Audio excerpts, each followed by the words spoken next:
princípios de que é portador? Terá escrito milhares de páginas. Qual a substância de sua obra? Contará muitos anos de existência no corpo. No entanto, que fez do tempo?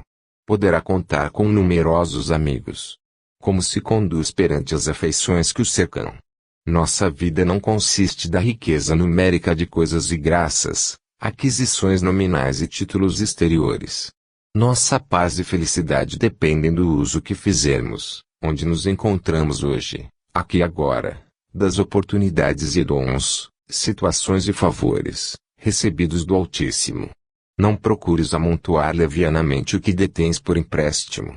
Mobiliza, com critério, os recursos depositados em tuas mãos. O Senhor não te identificará pelos tesouros que ajuntaste, pelas bênçãos que retiveste, pelos anos que viveste no corpo físico. Reconhecer-te-á pelo emprego dos teus dons, pelo valor de tuas realizações e pelas obras que deixaste, em torno dos próprios pés. Posses definitivas. Eu vim para que tenham vida, e a tenham em abundância. Jesus, João 10:10. Se a paz da criatura não consiste na abundância do que possui na terra, depende da abundância de valores definitivos de que a alma é possuída. Em razão disso, o Divino Mestre veio até nós para que sejamos portadores de vida transbordante, repleta de luz, amor e eternidade. Em favor de nós mesmos, jamais deveríamos esquecer os dons substanciais a serem amealhados em nosso próprio espírito. No jogo de forças exteriores jamais encontraremos a iluminação necessária. Maravilhosa é a primavera terrena, mas o inverno virá depois dela. A mocidade do corpo é fase de embriagantes prazeres, no entanto, a velhice não tardará. O vaso físico mais íntegro e harmonioso experimentará, um dia, a enfermidade ou a morte. Toda a manifestação de existência na Terra é processo de transformação permanente. É imprescindível construir o castelo interior, de onde possamos erguer sentimentos aos campos mais altos da vida. Encha-nos Jesus de sua presença sublime, não para que possuamos facilidades efêmeras, mas para sermos possuídos pelas riquezas imperecíveis, não para que nos cerquemos de favores externos e, sim, para concentrarmos em nós as aquisições definitivas. Sejamos portadores da vida imortal. Não nos visitou o Cristo, como doador de benefícios vulgares. Veio ligar-nos a lâmpada do coração à usina do amor de Deus, convertendo-nos em luzes inextinguíveis. Na oração. Senhor, ensina-nos a orar. Lucas 11:1. A prece, nos círculos do cristianismo, caracteriza-se por gradação infinita em suas manifestações, porque existem crentes de todos os matizes nos vários cursos da fé. Os seguidores inquietos reclamam a realização de propósitos inconstantes. Os egoístas exigem a solução de caprichos inferiores. Os ignorantes do bem chegam a rogar o mal para o próximo. Os tristes pedem a solidão com ociosidade. Os desesperados suplicam a morte. Inúmeros beneficiários do Evangelho imploram isso ou aquilo, com alusão à boa marcha dos negócios que lhes interessam a vida física. Em suma, buscam a fuga. Anelam somente a distância da dificuldade, do trabalho, da luta digna. Jesus suporta, paciente, todas as fileiras de candidatos do seu serviço, de sua iluminação, estendendo-lhes mãos benignas, tolerando-lhes as queixas descabidas e as lágrimas inaceitáveis. Todavia, quando aceita alguém no discipulado definitivo, algo acontece no íntimo da alma contemplada pelo Senhor. Cessam as rogativas ruidosas. Acalmam-se os desejos tumultuários. Convertese a oração em trabalho edificante. O discípulo nada reclama. E o mestre, respondendo-lhe às orações, modificar-lhe a vontade, todos os dias, alijando-lhe do pensamento os objetivos inferiores. O coração unido a Jesus é um servo alegre e silencioso. Disse-lhe o mestre, levanta-te e segue-me. E ele ergueu-se e seguiu. Na meditação. E foram sós num barco para um lugar deserto.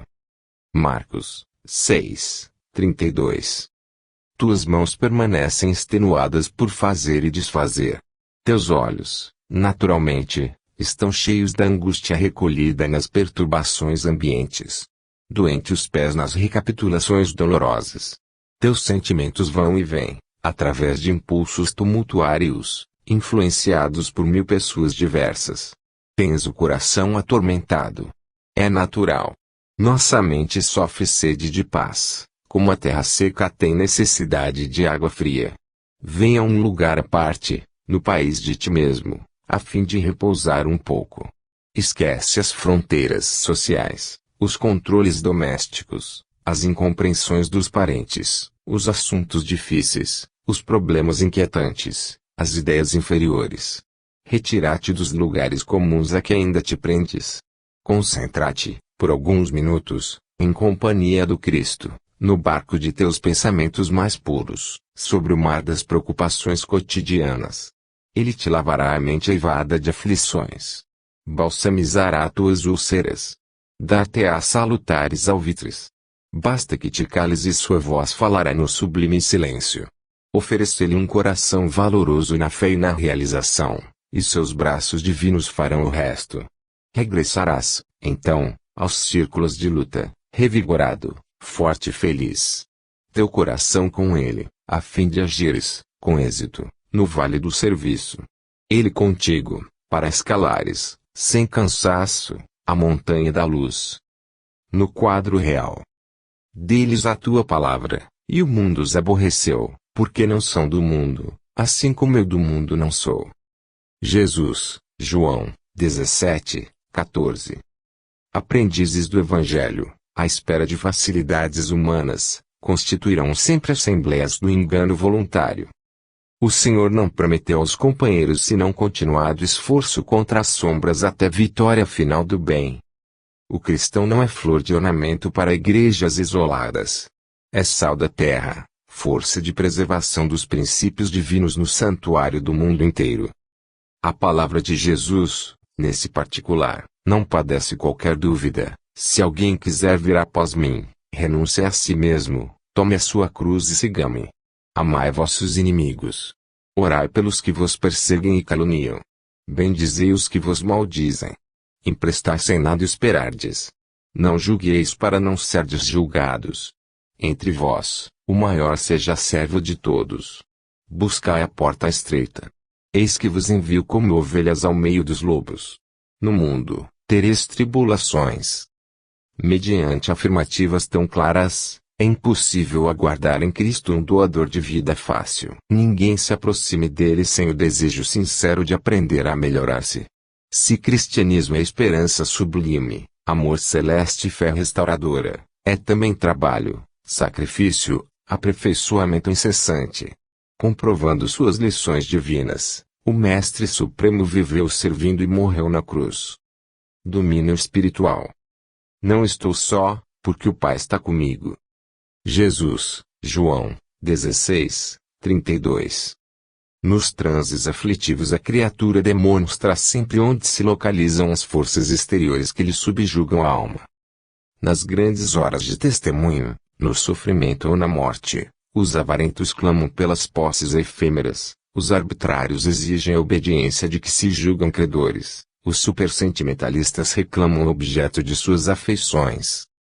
Jesus, todavia, no campo supremo das últimas horas terrestres, mostra-se absoluto Senhor de si mesmo, ensinando-nos a sublime identificação com os propósitos do Pai, como um mais avançado recurso de domínio próprio. Ligado naturalmente às mais diversas forças, no dia do Calvário não se prendeu a nenhuma delas. Atendia ao governo humano lealmente, mas Pilatos não o atemoriza. Respeitava a lei de Moisés, entretanto, Caifás não o impressiona. Amava enternecidamente os discípulos, contudo, as razões afetivas não lhe dominam o coração. Cultivava com admirável devotamento o seu trabalho de instruir e socorrer, curar e consolar. No entanto, a possibilidade de permanecer não lhe seduz o espírito. O ato de Judas não lhe arranca maldições. A ingratidão dos beneficiados não lhe provoca desespero. O pranto das mulheres de Jerusalém não lhe entibia o ânimo firme. O sarcasmo da multidão não lhe quebra o silêncio. A cruz não lhe altera a serenidade. Suspenso no madeiro, roga desculpas para a ignorância do povo. Sua lição de domínio espiritual é profunda e imperecível. Revela a necessidade de sermos nós mesmos, nos transes mais escabrosos da vida, de consciência tranquila elevada à divina justiça e de coração fiel dirigido pela divina vontade. Palavras de mãe. Sua mãe disse aos serventes: fazei tudo quanto ele vos disser. João 2, 5. O Evangelho é roteiro iluminado do qual Jesus é o centro divino. Nessa carta da redenção, rodeando-lhe a figura celeste, existem palavras, lembranças, dádivas e indicações muito amadas dos que lhe foram legítimos colaboradores no mundo. Recebemos aí recordações amigas de Paulo, de João, de Pedro, de companheiros outros do Senhor, e que não poderemos esquecer. Temos igualmente, no documento sagrado, reminiscências de Maria. Examinemos suas preciosas palavras em Caná, cheias de sabedoria e amor materno. Geralmente, quando os filhos procuram a carinhosa intervenção de mãe é que se sentem órfãos de ânimo ou necessitados de alegria. Por isso mesmo, em todos os lugares do mundo, é comum observarmos filhos discutindo com os pais e chorando ante corações maternos. Interpretada com justiça por anjo tutelar do cristianismo, às vezes é com imensas aflições que recorremos a Maria. Em verdade, o versículo do apóstolo João não se refere a paisagens dolorosas. O episódio ocorre numa festa de bodas, mas podemos aproveitar-lhe a sublime expressão simbólica. Também nós estamos na festa de noivado do Evangelho com a terra. Apesar dos quase 20 séculos decorridos, o júbilo ainda é de noivado, porquanto não se verificou até agora a perfeita união. Nesse grande concerto da ideia renovadora, somos serventes humildes. Em muitas ocasiões, esgotais o vinho da esperança. Sentimos-nos extenuados, desiludidos. Imploramos ternura maternal e eis que Maria nos responde: fazei tudo quanto ele vos disser.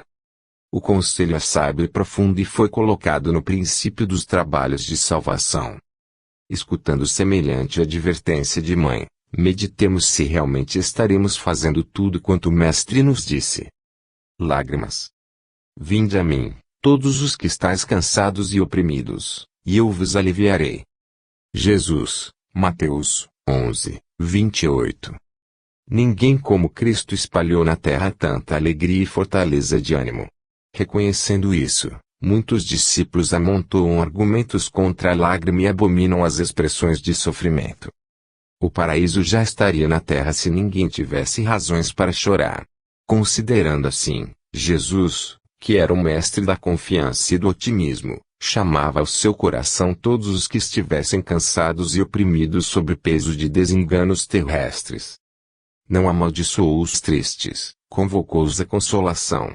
Muita gente acredita na lágrima sintoma de fraqueza espiritual.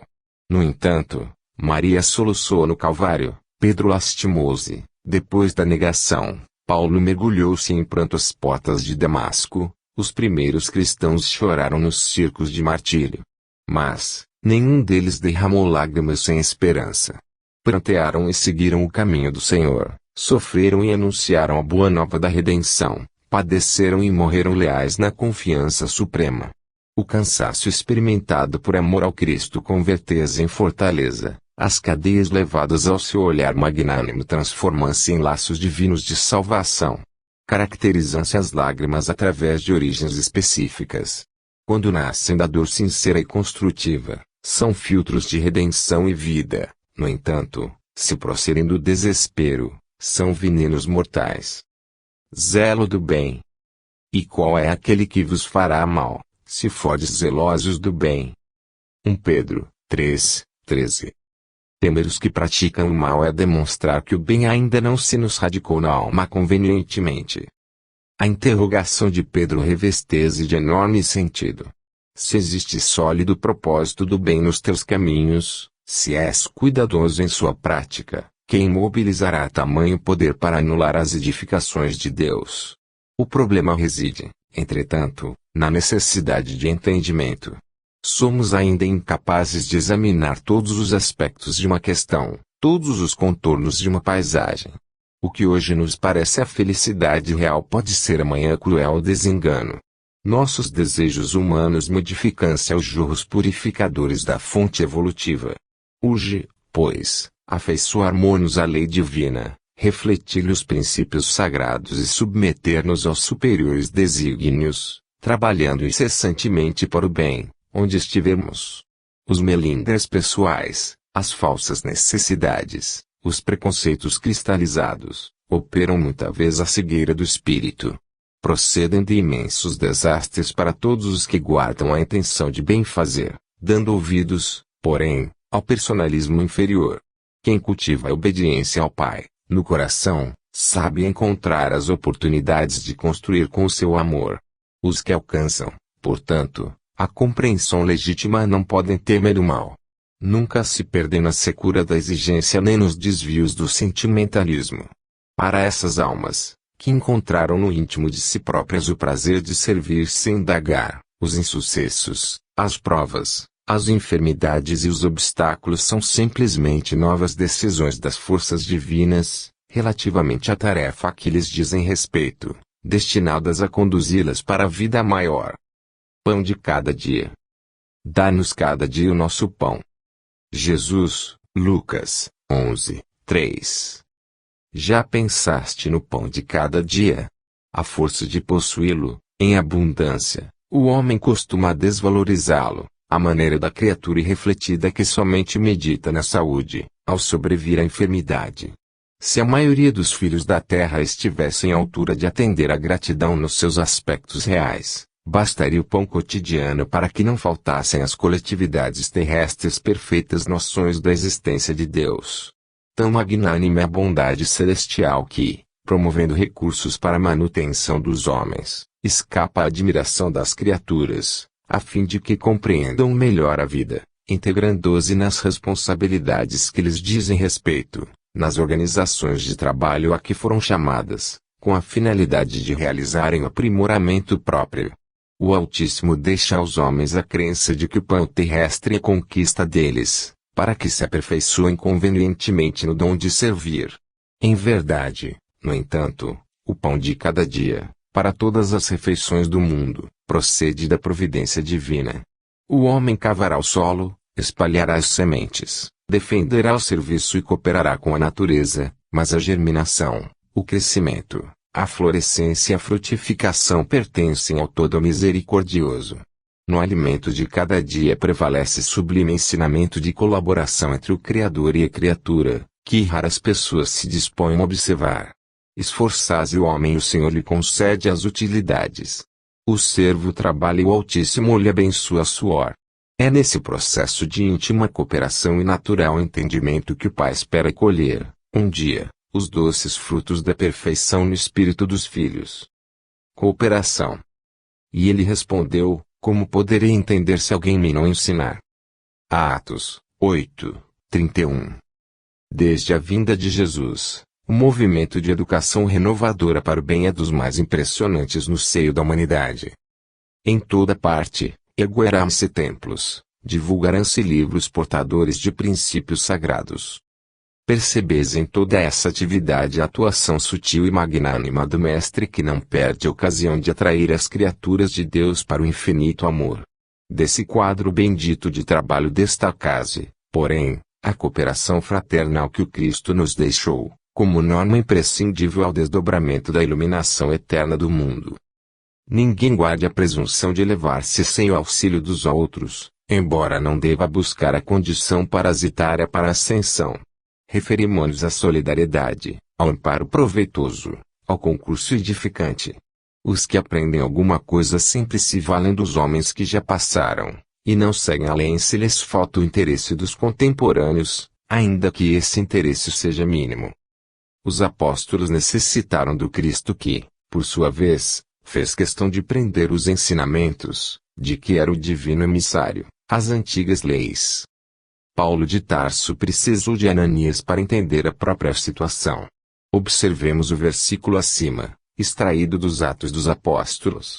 Filipe achava-se despreocupado, quando um anjo do Senhor mandou para o caminho que descia de Jerusalém para Gaza. O discípulo atende-a e encontra um homem que lê a lei sem compreendê-la. E entram ambos em santificado esforço de cooperação. Ninguém permanece abandonado. Os mensageiros do Cristo socorrem sempre nas estradas mais desertas. É necessário, porém, que a alma aceite a sua condição de necessidade e não despreze o ato de aprender com humildade, pois não devemos esquecer, através do texto evangélico, que o mendigo de entendimento era o mordomo da rainha dos etíopes, superintendente de todos os seus tesouros. Além disso, ele ia de carro e Filipe, a pé. Lição viva. Dura este discurso, quem o pode ouvir? João 6:60. O cristianismo é a suprema religião da verdade e do amor, convocando corações para a vida mais alta. Em vista de religião traduzir religamento, é primordial voltarmos para Deus, tornarmos ao campo da divindade. Jesus apresentou a sua plataforma de princípios imortais. Rasgou os caminhos. Não enganou a ninguém, relativamente às dificuldades e obstáculos. É necessário, esclareceu o Senhor, negarmos a vaidade própria, arrepender-nos de nossos erros e converter-nos ao bem. O evangelista assinalou a observação de muitos dos discípulos. Dura este discurso, quem o pode ouvir? Sim, efetivamente é indispensável romper com as alianças da queda e assinar o pacto da redenção. É imprescindível seguir nos caminhos daquele que é a luz de nossa vida. Para isso, as palavras brilhantes e os artifícios intelectuais não bastam. O problema é de quem pode ouvir a divina mensagem, compreendendo-a com Cristo e seguindo-lhe os passos. Opiniões convencionais. A multidão respondeu: tens demônio, quem procura matar-te? João 7:20. Não te prendas excessivamente aos juízos da multidão. O convencionalismo e o hábito possuem sobre ela forças vigorosas. Se toleras ofensas com amor, chama-te covarde. Se perdoas com desinteresse, considera-te tolo. Se sofres com paciência, nega-te valor. Se espalhas o bem com abnegação, acusa-te de louco. Se adquires característicos do amor sublime e santificante, julga-te doente. Se desestimas os gozos vulgares, classifica-te de anormal. Se te mostras piedoso, assevera que te envelheceste e cansaste antes do tempo. Se adotas a simplicidade por norma, ironiza-te as ocultas. Se respeitas a ordem e a hierarquia, qualifica-te de bajulador. Se reverencias a lei, aponta-te como medroso. Se és prudente e digno, chama-te fanático e perturbado. No entanto, essa mesma multidão, pela voz de seus maiorais, ensina o amor aos semelhantes, o culto da legalidade e a religião do dever. Em seus círculos, porém, o excesso de palavras não permite, por enquanto, o reinado da compreensão. É indispensável suportar-lhe a inconsciência para atendermos com proveito às nossas obrigações perante Deus. Não te irrites, nem desanimes. O próprio Jesus foi alvo, sem razão de ser, dos sarcasmos da opinião pública. A porta divina. Eu sou a porta, se alguém entrar por mim, salvar-se-á. Jesus, João 10:9. Nos caminhos da vida, cada companheiro é portador de expressão intelectual um pouco mais alta converter-se naturalmente em voz imperiosa para os nossos ouvidos. E cada pessoa que segue à frente de nós abre portas ao nosso espírito. Os inconformados abrem estradas à rebelião e à indisciplina. Os velhacos oferecem passagem para o cativeiro em que exerçam dominação. Os escritores de futilidades fornecem passaporte para a província do tempo perdido. Os maledicentes encaminham quem os ouve a fontes envenenadas. Os viciosos quebram as barreiras benéficas do respeito fraternal, desvendando despenhadeiros onde o perigo é incessante. Os preguiçosos conduzem a guerra contra o trabalho construtivo. Os perversos escancaram os precipícios do crime. Ainda que não percebas, várias pessoas te abrem portas, cada dia, através da palavra falada ou escrita, da ação ou do exemplo. Examina onde entras com o sagrado depósito da confiança. Muita vez, perderás longo tempo para retomar o caminho que te é próprio. Não nos esqueçamos de que Jesus é a única porta de verdadeira libertação. Através de muitas estações no campo da humanidade, é provável recebamos proveitosas experiências, amealhando-as à custa de desenganos terríveis, mas só em Cristo, no clima sagrado de aplicação dos seus princípios, é possível encontrar a passagem abençoada de definitiva salvação. O novo mandamento. Um novo mandamento vos dou, que vos amei uns aos outros, como eu vos amei. Jesus, João 13:34. A leitura despercebida do texto induziria o leitor a sentir nessas palavras do Mestre absoluta identidade com seu ensinamento relativo à regra áurea. Entretanto, é preciso salientar a diferença. O ama teu próximo como a ti mesmo é diverso do que vos ameis uns aos outros como eu vos amei. O primeiro institui um dever, em cuja execução não é razoável que o homem cogite da compreensão alheia. O aprendiz amará o próximo como a si mesmo. Jesus, porém, engrandeceu a fórmula, criando o novo mandamento na comunidade cristã. O Mestre referiza isso na derradeira reunião com os amigos queridos, na intimidade dos corações. A recomendação que vos ameis uns aos outros como eu vos amei assegura o regime da verdadeira solidariedade entre os discípulos, garante a confiança fraternal e a certeza do entendimento recíproco. Em todas as relações comuns, o cristão amará o próximo como a si mesmo, reconhecendo, contudo, que no lar de sua fé conta com irmãos que se amparam efetivamente uns aos outros. Esse é o novo mandamento que estabeleceu a intimidade legítima entre os que se entregaram ao Cristo, significando que, em seus ambientes de trabalho, há quem se sacrifique e quem compreenda o sacrifício, quem ame e se sinta amado, quem faz o bem e quem saiba agradecer. Em qualquer círculo do Evangelho, onde essa característica não assinala as manifestações dos companheiros entre si, os argumentos da Boa Nova podem haver atingido os cérebros indagadores, mas ainda não penetraram o santuário dos corações. Façamos nossa luz. Assim resplandeça a vossa luz diante dos homens. Jesus, Mateus 5:16.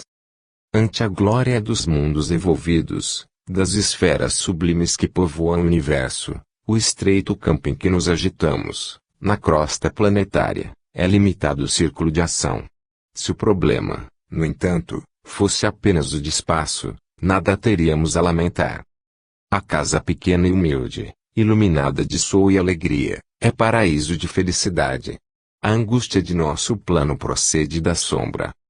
A escuridão invade os caminhos em todas as direções. Trevas que nascem da ignorância, da maldade, da insensatez, envolvendo povos, instituições e pessoas. Nevoeiros que assaltam consciências, raciocínios e sentimentos. Em meio da grande noite, é necessário acendamos nossa luz. Sem isso é impossível encontrar o caminho da libertação.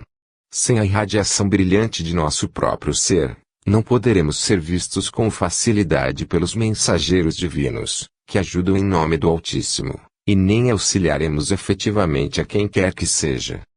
É indispensável organizar o santuário interior e iluminá-lo, a fim de que as trevas não nos dominem. É possível marchar, valendo-nos de luzes alheias. Todavia, sem claridade que nos seja própria, padeceremos constante ameaça de queda. Os proprietários das lâmpadas acesas podem afastar-se de nós, convocados pelos montes de elevação que ainda não merecemos. Valete, pois, dos luzeiros do caminho, aplica o pavio da boa vontade ao óleo do serviço e da humildade e acende o teu achote para a jornada. Agradece ao que te ilumina por uma hora, por alguns dias ou por muitos anos, mas não ouvides tua candeia, se não desejas resvalar nos precipícios da estrada longa. O problema fundamental da redenção, meu amigo, não se resume a palavras faladas ou escritas. É muito fácil pronunciar belos discursos e prestar excelentes informações, guardando, embora, a cegueira nos próprios olhos. Nossa necessidade básica é de luz própria, de esclarecimento íntimo, de autoeducação, de conversão substancial do eu ao reino de Deus. Podes falar maravilhosamente acerca da vida, argumentar com brilho sobre a fé, ensinar os valores da crença, comer o pão da consolação, exaltar a paz, recolher as flores do bem, aproveitar os frutos da generosidade alheia, conquistar a coroa efêmera do louvor fácil, amontoar títulos diversos que te exonem a personalidade em trânsito pelos vales do mundo. Tudo isso, em verdade, pode fazer o espírito que se demora, indefinidamente, em certos ângulos da estrada. Todavia, avançar sem luz é impossível. Fim.